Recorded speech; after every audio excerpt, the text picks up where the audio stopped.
Hi kids, how are you doing? I hope you're doing fine. Today's Friday. It's the last day of the week. That's good. So, as it is Friday, we're only going to check out the story of Lock and Key for the Unit 7, okay? Here we have Lock and there is Mr. Key. And the story is in page 69, so you could open your books as well. Let's check what we need to practice before the story. Okay, here we are. Before the story, we have to practice a bit of the comparative because the comparative is in the story. So let's remember some adjectives so we can understand the story. Okay, the first one is ugly. Now, ugly is the opposite of beautiful. Ugly is not beautiful. So the adjective is ugly and the comparative is uglier. Let's go with big. You know what's the meaning of big. Something very big like a whale, for example, or an elephant. And the comparative form is bigger. Then we have the adjective long, like a snake. Snakes are very, very long. And the comparative is longer. Then we have thin. A thin animal can be a worm. Thin is like not fat. It's the opposite of fat. And the comparative is thinner. And the last one is tall. Tall like a giraffe. Giraffes are very, very tall. And the comparative is taller. Now, I have some examples for you to remember how to use the comparative. Let's see.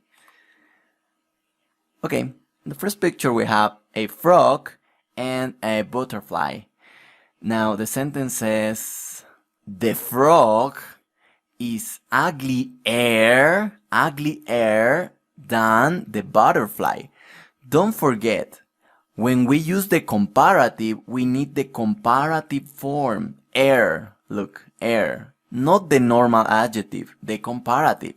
So the frog is uglier than the butterfly. Let's check the other example with big. Okay, so here we have a whale and an ant. And the sentence goes like this.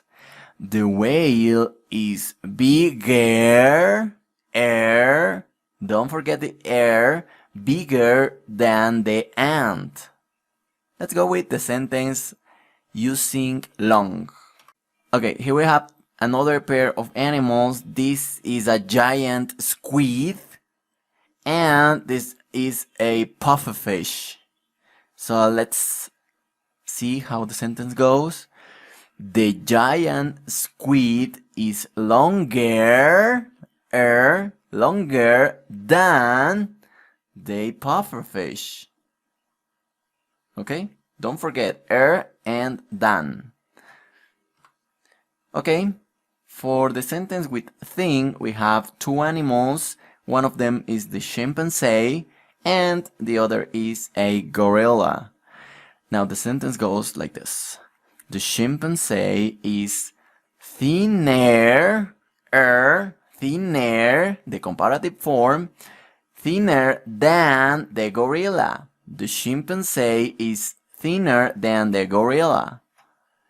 And the last sentence, in the last sentence we have a giraffe, very tall, I told you, and a beaver. This is a beaver. The sentence. The giraffe is taller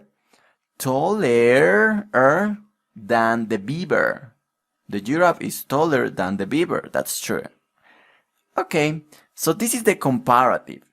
Now we can finally go to the story, okay? Pay special attention to these comparatives because they are in the story. Ready? Let's go.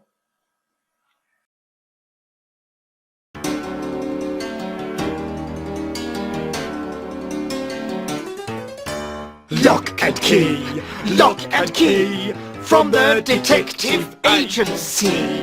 We can find it wherever it may be. We are Lock and Key. Go! It's Thursday morning. Lock and Key are in their office. It's hot. They're tired and thirsty. Robin Motors, the car thief. Whew. I need a cold drink. Shall we stop? Yes, let's go to that new cafe in town. Don't look, Key, but Robin Motors is sitting at the table next to us. No, that man's uglier than Robin Motors. His nose is bigger and his hair's longer. Oh, shh! Be quiet, Key. He can hear you and he's looking at us. That's not him, Lock. He's the wrong man. Robin Motors is thinner and taller than him. Shh, Key. Everybody can hear you. But he isn't Robin Motors! Oh, yes, he is. And he's taking our car.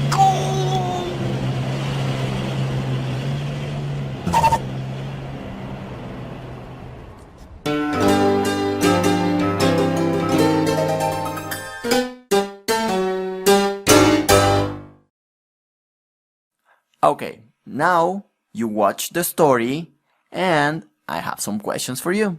Questions from the story. These questions will be discussed. We will discuss these questions on Monday in the Zoom class. So watch the story carefully, please, because we are going to discuss the story on Monday, okay? So watch the story. Let's see the questions. Number 1. What's the name of the thief? Okay, in the story, there is a car thief and he has a name. What is the name of the thief? Answer. Number 2. Is it cold or hot in the office? Remember that Lock and Key are in the office? So, inside the office, is it cold or hot? Answer, please. Number 3. Where do Lock and Key go? Where do they go? Do they go to the park? Or do they go to the country? Where do they go? Number 4. Is the man in the cafe Robin Motors? Is that the name of the man? Yes or no? Answer, please. And number 5. What does the man at the end of the story? There is a man and he does something. So what does the man at the end of the story?